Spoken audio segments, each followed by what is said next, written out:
Hello folks, so in your vested interest, here's another edutainment video discussing how attack percent substats are not as bad of a substat as you think. First, let us understand the main thing about optimizing damage in Star Rail. The best way to optimize damage is to make your stats as high and as balanced as possible. There are several multipliers in Star Rail. The first thing to consider is the base stat to which an attack is scaled on. For most it's attack and sometimes HP. This is where your attack percents and flat attacks and flat HPs go. Then it is modified by the skill modifier. So for example, if you attack an enemy with 100% of your attack, then you take 100% of your attack. Simple. Then a damage percent modifier, which is all of your damage percent, then crit, then vulnerability, then enemy defense, and a bunch of other stuff that we don't really need for this today. The concept of diminishing returns is directly related to stacking too much buffs, leading to lower increases with more investment. When you actually spread out your stats, you can get more damage. Our focus for today will only be attack percent and crit, as damage percent is pretty static and it's not available as a substat role for most characters. Don't worry though, I do have notes about damage percent. Attack is a pretty straightforward multiplier and it's pretty easy to quantify the total of it and how it affects your damage. Crit, less so. If you have very low amounts of crit, the amount of damage you gain from crit is so unreliable or mediocre that you might as well not build it and just go for more attack. However, if you have a good amount of it equally distributed, crit scales incredibly well that you get a relatively high damage increase just by adding one more crit roll. Another reason why attack percent is largely not recommended is that attack by comparison is more abundant. But this is case by case, as you will see, because other characters have more attack than others. I will be using a test scenario that can show two extremes for this. The simulation is using some very generous assumptions towards crit, as there is assumed to be an attack buff of 60%, which Tingyun even needs a bit of help to do.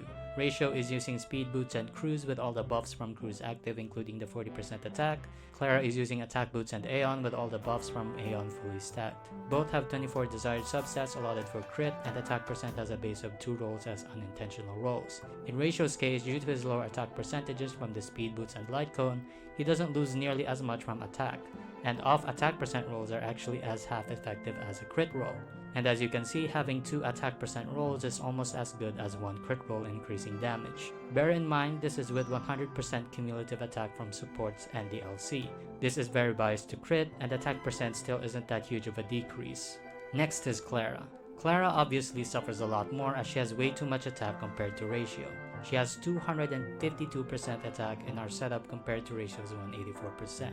In her case, an attack roll instead of a crit roll hurts her twice as hard. She also has less crit traces that a minor loss can put her at a significant crit imbalance, whereas Ratio can have a decent balanced crit modifier with lower rolls. Here is another parallel, Jingliu and Blade.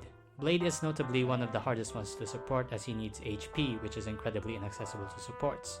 With his inherently higher crit values, an HP substats value over a crit one isn't too far off, similar to Ratio. Jingliu, like Clara, but it's actually worse because she has way too much attack.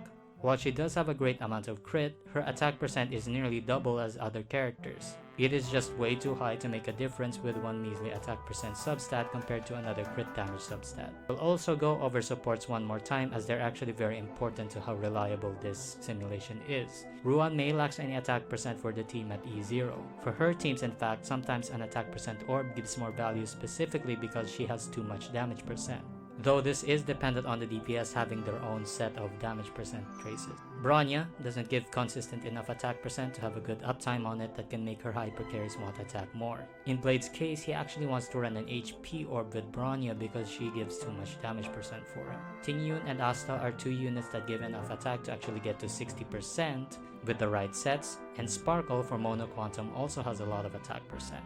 In summary, attack percent is a straightforward multiplier better at early game, while crit is better at late game. With low overall crit value, it is too inconsistent. Getting attack percent would be more damage overall. With a high investment enough into crit value, it is better than attack percent. DPS characters that prefer speed and have a high enough floor from crit don't lose a lot from attack percent subs. One exception is Jingliu, who has too much attack boost, where it becomes insignificant. With that said, attack boots users like Clara lose a lot more due to their low crit floor and attack percent abundance. Attack percent is not actually as abundant as you think depending on the support. New meta supports like Ruan Mei and old supports like Bronya can actually prefer attack percent orbs on damage dealers in specific cases because of this. In Relics, an attack percent roll can count for half a crit roll depending on the light cones, boots, and supports used. Anyways, that was a bit of a shorter video, but I hope you guys enjoyed it. See ya. Bye.